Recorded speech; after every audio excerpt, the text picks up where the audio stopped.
Bonjour à tous et à toutes. Mon nom est Stéphanie Turcotte. Je suis avocate pratiquant presque exclusivement en droit municipal pour le cabinet Kehl-Lamar en région au Saguenay-Lac-Saint-Jean. Ça me fait plaisir de vous parler aujourd'hui, de répondre à la question suivante. Est-ce qu'une municipalité peut régulariser une construction faite sans permis via une demande de dérogation mineure? Ça peut être tentant, hein? Parfois, on a une situation problématique. Souvent, il y a des questions de droit acquis aussi là-dedans. Puis bon, on ne sait pas trop comment faire plaisir à nos citoyens ou régler une problématique au sein de la municipalité qui est amende pour tout le monde. On se dit, utilisons la voie de la dérogation mineure. Par contre, comme vous devez le savoir, les dérogations mineures sont encadrées par la loi sur l'aménagement et l'urbanisme, ainsi que par le règlement que la municipalité doit avoir pris pour être en mesure d'accorder une dérogation mineure. Une municipalité doit aussi avoir un comité consultatif d'urbanisme, un CCU, pour accorder des dérogations mineures. Une des conditions qui peut être problématique, qui peut ne pas permettre d'accorder une dérogation mineure est celle prévue à l'article 145.5 de la LAU, qui vient répondre à la question « Est-ce qu'on peut accorder une dérogation mineure en l'absence de permis? » L'article 145.5 de la LAU énonce deux conditions qui sont cumulatives. Pour qu'une municipalité puisse accorder une dérogation mineure, les travaux doivent être effectués de bonne foi, première condition. Et deuxième condition, il doit avoir eu émission d'un permis de construction.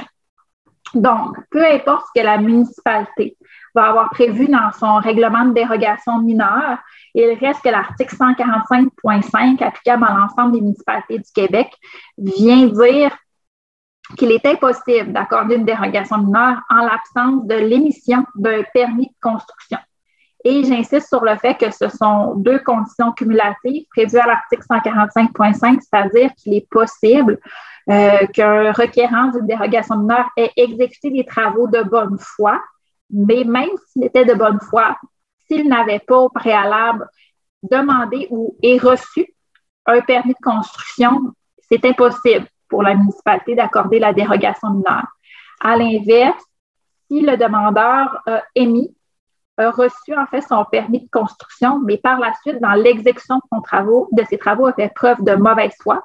Par exemple, en ne respectant pas les conditions d'émission du permis de construction, eh bien, les conditions prévues à 145.5 ne sont pas remplies. Il sera également impossible d'émettre une dérogation mineure pour corriger la situation. Donc, deux conditions cumulatives. Il y a deux nuances importantes qu'on peut apporter, par exemple, en réponse à cette question-là. D'abord, il est possible qu'à l'époque où les travaux ont été exécutés, le permis n'était pas requis. On voit ça souvent dans des situations où la dérogation mineure va être accordée pour encadrer ou simplifier une situation de droit acquis. C'est possible que la dérogation, par exemple, l'empiètement date il y a de nombreuses années et à l'époque, la construction ne nécessitait pas un permis. On peut penser à une construction accessoire. Là. La réglementation municipale ne nécessitait pas l'émission d'un permis. S'il n'y avait pas l'obligation d'émettre un permis, même si c'est le cas aujourd'hui, le fait que le demandeur de dérogation mineure n'ait pas eu de permis à l'époque ne vient pas faire que c'est impossible aujourd'hui d'émettre la dérogation puisque ce n'était pas une obligation existante à l'époque. Encore faut-il que les autres conditions pour l'émission d'une dérogation mineure soient remplies, mais il n'y aurait pas d'empêchement en raison de la non-émission du permis dans la mesure où le permis n'était pas requis. La deuxième nuance, je vous dirais à faire, c'est une décision de la Cour d'appel qui date de 2008 qui est venue le préciser. Quand on vient faire l'exercice d'examen d'une dérogation mineure, on va regarder pour voir si l'article 145.5 de la LAU est respecté, s'il y a émission de permis ou non. On n'a pas à poursuivre l'exercice pour valider si justement le permis émis était bel et bien valide, avait été correctement émis. On ne vient pas faire porter un jugement sur la validité ou non du permis pour remplir l'exigence de 145.5 plutôt. Il faut seulement que le permis ait été émis et on n'a pas à juger de sa validité ou non. C'est la décision le Saint-Laurent contre Blier, une décision de 2008 de la Cour d'appel du Québec qui est venue nous le préciser.